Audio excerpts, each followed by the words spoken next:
Selamat pagi semuanya. Saya akan mempresentasikan tentang driver workstation yang merupakan sesi saya terakhir dalam perkuliahan penilaian dan desain ergonomi. Untuk driver workstation ini, saya akan menjelaskan tentang riset saya sewaktu di Jepang terkait dengan elderly driver. Judulnya The Role of Visual, Cognitive, and Physical Motor Skill as Risk Factor for Elderly Driver. Bahasa Jepangnya, Koreisa Doraiba no Risuku Yoin Toiste no Shikaku Ninchi Undo Gino no Kakawari ni Suite. Seperti yang kita tahu bahwa sekarang ini memang angka harapan hidup juga semakin bertambah, dan angka harapan hidup ini yang paling tinggi di dunia masih di Jepang, dan begitu juga dengan angka harapan kesehatan hidup. Jadi kalau angka harapan hidup saja itu masih kurang dijadikan indikator tingkat kemakmuran suatu negara atau tingkat kesehatan populasi dari suatu negara. Yang perlu dipertimbangkan juga adalah angka harapan kesehatannya. Mungkin sudah pada belajar sewaktu mata kuliah Kesmas Intermediate. Jadi kalau dia angka harapan hidupnya panjang, tapi kalau selama hidup itu sakit-sakitan juga tidak produktif. Oleh karena itu yang perlu dilihat juga adalah angka harapan kesehatan hidup. Dan di Jepang tetap masih yang tertinggi. Sehingga jumlah elderly driver di Jepang pun juga semakin meningkat. Ya, di sini bisa kita lihat bahwa jumlah elderly driver yang berusia 65 tahun ke atas itu jumlahnya semakin meningkat dalam beberapa tahun terakhir. Dan bahkan jumlah elderly driver yang berusia di atas 75 tahun juga semakin bertambah. Di Jepang untuk perpanjangan SIM memang tidak dibatasin umur. Sewaktu perpanjangan SIM untuk elderly, mereka hanya diminta untuk tes lagi terkait dengan visual acuity. Ya, tapi kalau lolos, ya mereka bisa langsung otomatis perpanjangan SIM. Menyetir adalah suatu kompleks task yang merupakan interaksi secara bersamaan baik visual, kognitif, dan psikomotor. Psikomotor di sini baik tangan ataupun kaki untuk mengoperasikan pedal.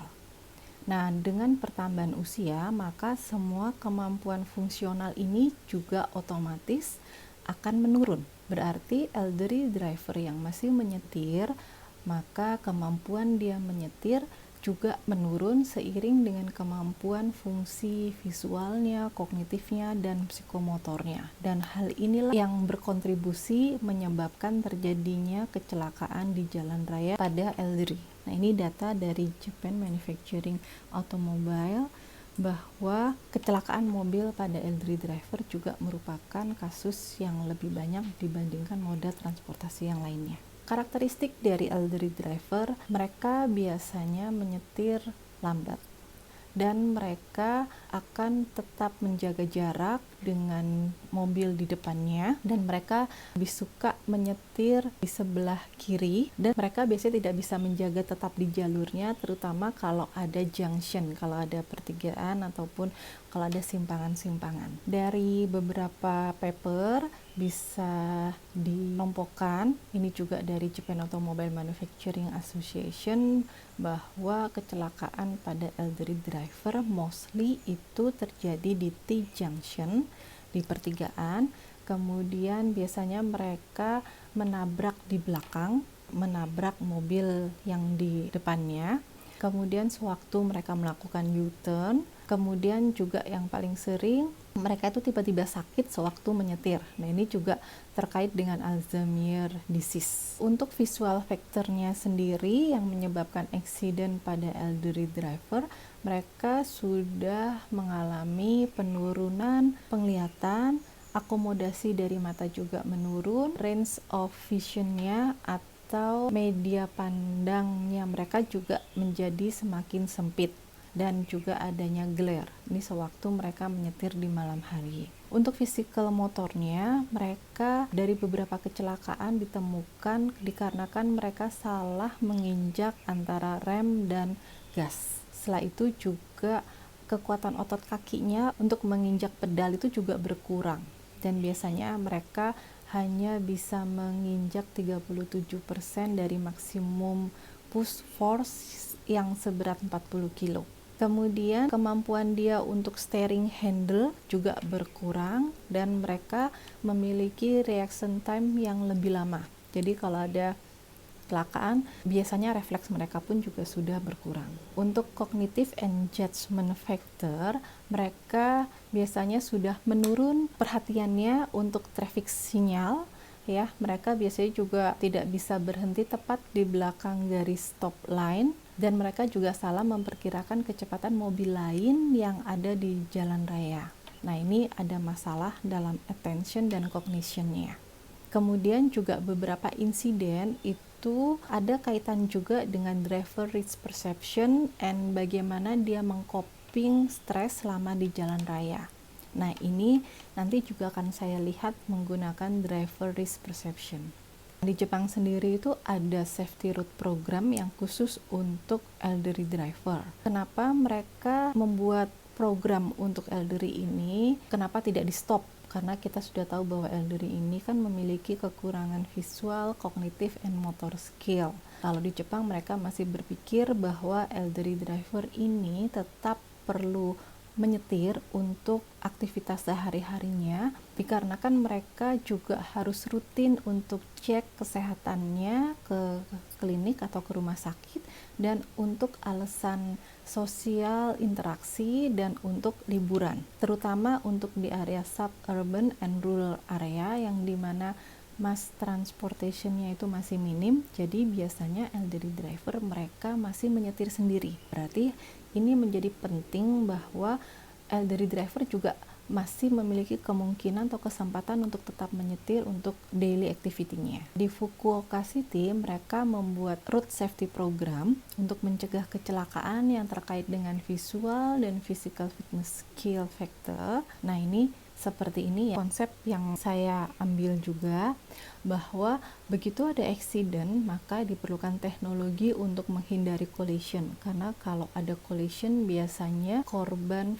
fatality juga semakin besar. Ini diperlukan toleransi yang ada di jalan raya, termasuk diberikan safety sign, diberikan safety bump dan sebagainya, sehingga kalau ada accident pun bisa diminimalkan tingkat kerugiannya dan korbannya.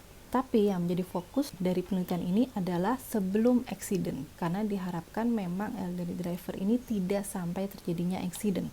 Before accident, maka kita perlu teknologi untuk mencegahnya. Kalau ditarik ke belakang, before accident ini erat kaitan juga dengan safety transportation. Untuk mencegah accident, maka visual dan physical fitness itu perlu dilihat. Karena visual faktor dan physical fitness ini erat kaitannya pada driver sewaktu mereka menyetir. Visual sendiri itu erat kaitan dengan cognitive judgment. Jadi begitu dia melihat tanda rambu lalu lintas atau melihat bagaimana pengendara lainnya ada di jalan raya, kalau memang itu aman, kognitifnya juga bilang oh ini jalan raya aman. Tapi kalau tidak aman, maka secara kognitif dia akan memutuskan apa yang harus dilakukan sewaktu menyetir. Nah, ini kaitan juga dengan physical fitness karena ini nanti sewaktu dia mengoperasikan kemampuan dia menyetir. Ya, jadi menyetir ini memang visual, attention, cognition, physical fitness, karena physical fitness ini kaitannya dengan mengoperasikan mobil atau kegiatan menyetir, itu menjadi penting. Nah, ini yang perlu dianalisa dan diinvestigasi bagaimana hal ini dilakukan pada elderly driver dan kemudian diukur untuk strategi pencegahan kecelakaannya. Jadi objektif dari research ini untuk melihat 3 risk factor tadi, visual, cognitive, and physical motor skill. Ini termasuk juga driver risk perception, karena driver risk perception ini nanti kaitan bagaimana dia mempersepsikan resiko-resiko di jalan raya dan coping stresnya seperti apa. Kemudian nanti akan dikaitkan juga dengan driver performance-nya. Karena penelitiannya pada elderly driver, tapi saya juga mengambil data untuk young driver sebagai kontrolnya. Nah, ini nanti tujuannya memang menjadi road safety program untuk elderly driver. Metodenya ini dilakukan secara eksperimen. Subjeknya untuk elderly drivernya sendiri itu 25 orang, dibagi dua kategori umur, yaitu berumur 60 hingga 65 tahun, ada 11 orang. Yang di atas 65 tahun itu ada 14 orang. Kemudian untuk yang drivernya saya ambil 10 pengemudi muda yang merupakan mahasiswa yang umurnya 21 hingga 32 tahun. Untuk visual skill, saya mengukur visual activity baik statik ataupun dinamik menggunakan kinetic vision tester, kemudian color test dengan menggunakan 100 hue test, dan usual field of view ini menggunakan Visual Basic Program. Nah, kebetulan nih Visual Basic Programnya saya sendiri yang develop dengan menggunakan program Visual Basic. Untuk usual field of view, kita singkat UFOV, itu saya buat dalam 24 titik. 24 titiknya itu seperti ini ya, lingkaran saya bagi menjadi 8 pada sudut 0, 45, 90, 135, 180, 225, 270 dan 315 derajat. Ini kan ada 8, kemudian jaraknya itu saya ukur dari sudut mata naik 3 derajat ke atas dan ke bawah. Ini di sini di dalam, kemudian 6 derajat ke atas dan 9 derajat selanjutnya. Jadi penambahannya 3 derajat. Kemudian saya menggunakan stimulusnya 3 tipe, yaitu warna, 3 warna, merah, hijau, dan biru. Ini warna-warna yang sering dipakai dalam rambu-rambu lalu lintas. Dan kemudian shape atau bentuk juga saya menggunakan 3, circle, triangle, dan square. Number saya menggunakan 4 angka, 0, 1, 2, dan 3. Tiap titik di sini akan muncul 3 stimulus ini dalam waktu hanya 100 milisecond. Sangat cepat ya. Terus kemudian jarak antara mata dengan monitor itu 50 cm. Kemudian setiap titik di sini akan muncul sebanyak 10 kali. Dan yang akan saya ukur nanti akan ada 3 target. Yang pertama target attention, yang berarti stimulus yang muncul itu sesuai dengan stimulus yang saya harapkan. Kemudian akan ada juga divided extension, di mana di sini fokusnya itu akan saya bagi. Jadi misalnya awalnya dia melihat merah, dia akan melihat area titik 24 itu dia masih tetap melihat atau tidak. Jadi tidak selalu melihatnya di horizontal. Kan kalau kita menyetir kan selalu melihatnya di area horizontal mata, dan kita bisa melihat baik itu di area bawah horizontal. Tapi kalau di upper horizontal kan kurang begitu attention. Tapi di sini tetap saya berikan divided attention. Selain itu, saya juga akan memberikan distraction attention. Distraction attention itu artinya selama dia fokus melihat ke jalan raya atau menyetir, kadangkala kan juga ada distraction dari pengemudi lainnya atau dari kendaraan lainnya. Nah, ini saya juga ingin melihat. Jadi, stimulusnya itu saya berikan distraction. Untuk lebih jelasnya mengenai target attention, divided attention, dan distraction attention, seperti ini. Jadi seperti tadi di monitor terlihat 24 titik seperti yang gambar yang sudah saya jelaskan sebelumnya, tetapi yang terlihat hanyalah hitam. Jadi titik-titik tadi tidak akan terlihat. Kemudian akan keluar stimulus yang saya berikan. Contohnya nih stimulus warna ya, stimulus warna dan bentuk itu akan dilakukan eksperimen berbeda. Kalau responden siap maka dia klik. Kalau sudah diklik nanti akan muncul di layar ada angka di tengah dan ada warna yang akan muncul di 24 titik yang sudah saya tentukan tadi secara random. Oke, kalau warnanya sama maka responden harus klik. Tetapi ada kalanya juga saya berikan warna yang berbeda. Nah, ini disebut sebagai distraction attention. Dan kalau ada warna yang berbeda dengan warna sebelumnya yang pertama kali muncul, maka responden tidak harus mengklik. Oke, selanjutnya jadi seperti ini, kalau ada warna biru tidak harus klik. Selanjutnya terakhir akan muncul lagi angka. Jadi angka yang sebelumnya sudah terlihat itu responden harus memilih berapa angkanya. Nah, pemilihan angka di sini ini yang disebut sebagai target attention. Kalau warna yang muncul di 24 titik tadi secara random itu yang disebut sebagai divided attention. Ya. Jadi dalam penelitian UFOV itu akan ada 3 error yang akan juga saya lihat, yaitu no reaction. No reaction itu artinya kalau dia melihat warna yang sama harusnya klik kan, tapi ini dia ternyata tidak klik, jadi no reaction. Kemudian wrong reaction itu harusnya kalau dia ada warna yang berbeda, distraction attention itu harusnya dia tidak klik, tapi ini dia malah mengklik. Jadi wrong reaction. Yang terakhir adalah wrong number, dia memilih nomor yang salah pada target attentionnya. Kemudian metode selanjutnya untuk kognitif, saya menggunakan attention test, yaitu dengan trail making test TMA-E dan TMA-B, dan traffic sign test. Kemudian untuk motor skill saya mengukur dengan grip strength. Grip strength ini mewakili kekuatan otot tubuhnya. Kemudian tapping test itu dengan menggunakan untuk mengukur kecepatan tangan dia bergerak, ya, seperti itu. Dan untuk driver risk perception saya menggunakan 2 kuesioner, driver stress inventory dan driver coping questionnaire. Nah, ini contoh TMA ya, yang A itu dia hanya mengurutkan angka, yang B angka dan huruf. Jadi 1, kemudian hurufnya A, kemudian ke angka 2 hurufnya B, dan selanjutnya. Di sini yang saya ukur adalah kecepatannya. Untuk driver stress inventory yang diukur ada 5 hal, yaitu agresi. Ya, agresi di sini adalah negatif dari pengemudi sewaktu dia mengkonfront adanya intimidasi atau kompetisi dari pengemudi lainnya selama di jalan raya. Kemudian dislike driving, ya ini juga sama, negatif self appraisal dari driver, di mana dia sewaktu menyetir itu tidak dalam mood yang bagus atau penuh kekhawatiran dan sebagainya. Kemudian hazard monitoring, di sini positif dari driver, di mana sebelum dia menyetir itu dia sudah concern terhadap bahaya-bahaya baik dari mobilnya ataupun nanti di jalan raya seperti apa. Jadi artinya dia selalu fokus dalam menyetir.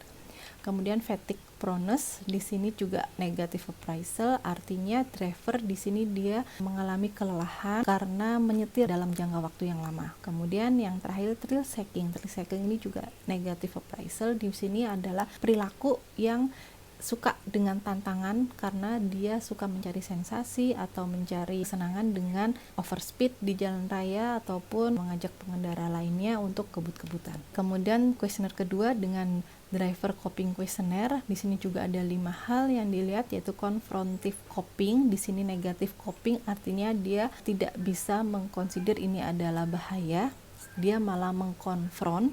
Kemudian task fokus, ini positif coping, dia selalu fokus untuk menyetir di jalan rayanya untuk meningkatkan safety-nya.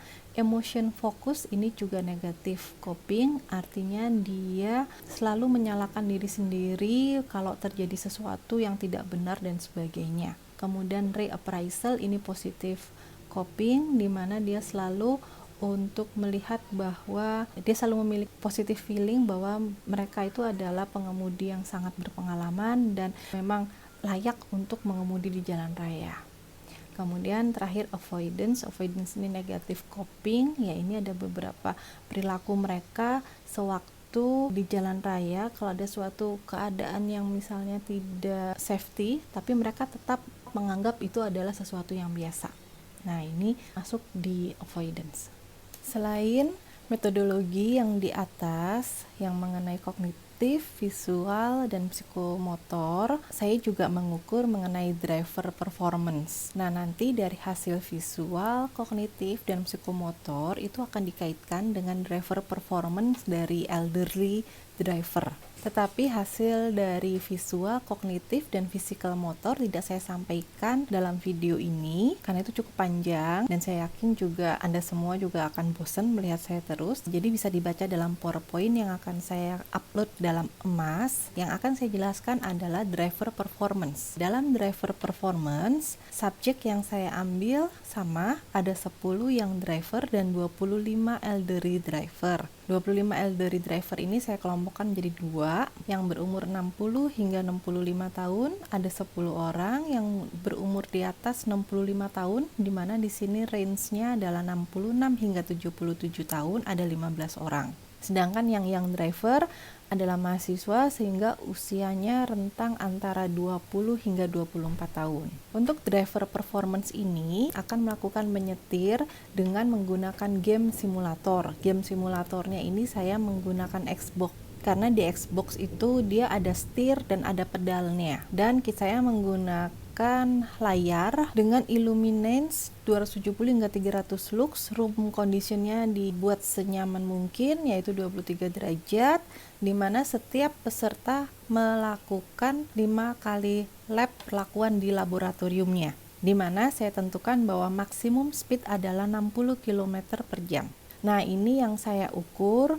Di sini tracknya saya buat sendiri karena saya ingin melihat bagaimana elderly driver itu kemampuan menyetirnya pada saat dia menjaga mobilnya tetap pada lane yang lurus. Kemudian kalau ruas jalan rayanya ini berubah misalnya dari 2 atau menjadi 4 dan sebagainya, itu bagaimana dia mengantisipasi perubahan lane di sini. Kemudian kalau ada traffic sign atau sinyal, bagaimana dia comply-nya. Nah, traffic sign-nya di sini sayanya mengambil lampu merah dan tanda stop, di mana diharapkan kalau kemampuannya bagus itu dia bisa stop pas di belakang garis merah. Kemudian kemampuan dia untuk berbelok ke kanan, right turn skill.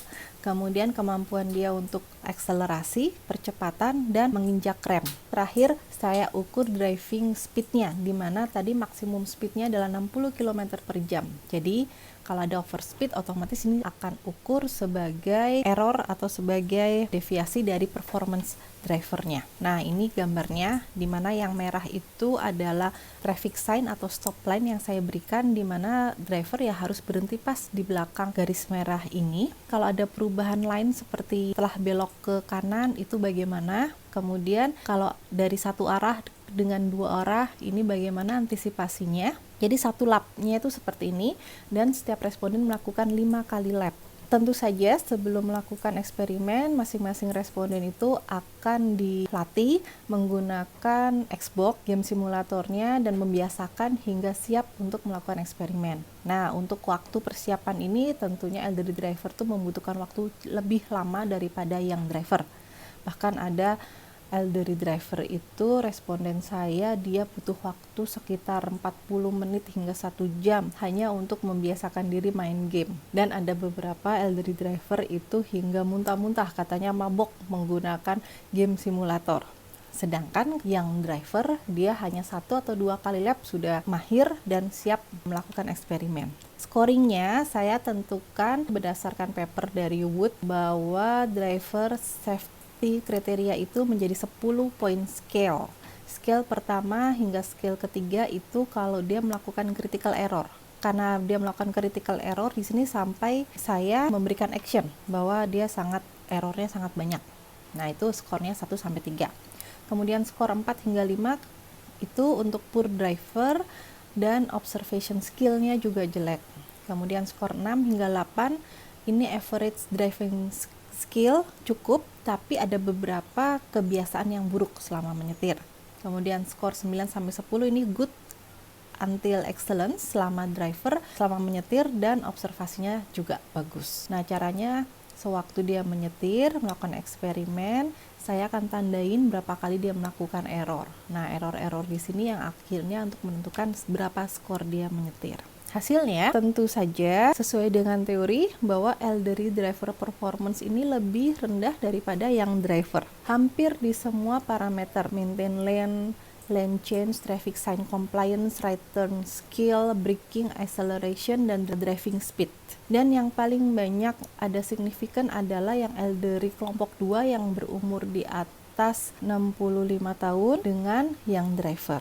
Bisa dilihat dari tabel ini. Kemudian waktu dalam penyelesaian tiap 1 lap.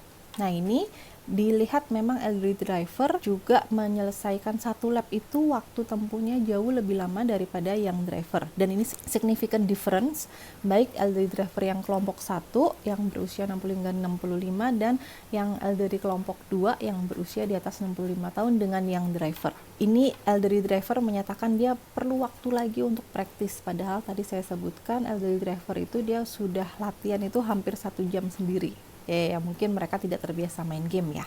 Sehingga sebagai conclusion dari driver performance eksperimen yang saya lakukan, bahwa di sini elderly driver itu lebih rendah atau lebih buruk driver performance-nya daripada young driver, meskipun elderly driver ini dia menyetir dalam jarak pendek dan dalam waktu yang singkat. Karena memang dari introduction yang saya sampaikan, elderly driver ini menyetir pada jam-jam yang tidak sibuk dan biasanya jaraknya juga tidak terlalu jauh, tetapi dia tetap merupakan high risk untuk pengemudi lainnya di jalan raya. Ini bisa dibuktikan juga dari hasil eksperimen ini, di mana performance-nya memang kurang. Kemudian traffic sign oversight. Nah, ini kalau ada traffic sign yang posisinya memang jauh di luar dari akomodasi matanya, dia membutuhkan waktu lama untuk meresponnya. Nah, ini juga ada kaitan dengan hasil UFOV-nya. Hasil UFOV-nya saya tidak mempresentasikan di sini, tetapi Bapak Ibu bisa baca dari PowerPoint-nya. Sehingga di sini ada potensial resiko yang lebih tinggi juga memang untuk elderly driver yang berusia 65 tahun ke atas untuk menyetir di jalan raya. Dari hasil penelitian saya, nantinya dari semua hasil yang visual, kognitif, dan physical motor itu akan saya kaitkan dengan driver performance, supaya saya tahu bahwa memang faktor apa sih dari visual, kognitif, dan physical motor yang mempengaruhi driver performance-nya, dan bagaimana kontribusinya, dan bagaimana kaitan antar variabel tadi. Ya, itu bisa dibaca lagi dalam PowerPoint saya, bagaimana kombinasi kontribusi antara semua faktor tadi dengan driver performance. Terima kasih banyak atas perhatiannya. Hasil dari penelitian ini sebagian juga sudah diambil oleh Nissan Mobil yang mengembangkan mobil atau vehicle khusus untuk lansia. Oke, terima kasih banyak atas perhatiannya, semoga bermanfaat. Silakan baca PowerPoint yang saya upload di Emas secara utuh supaya tidak bingung dalam melihat video saya. Jika ada pertanyaan lebih lanjut bisa disampaikan melalui Emas. Terima kasih. Assalamualaikum warahmatullahi wabarakatuh.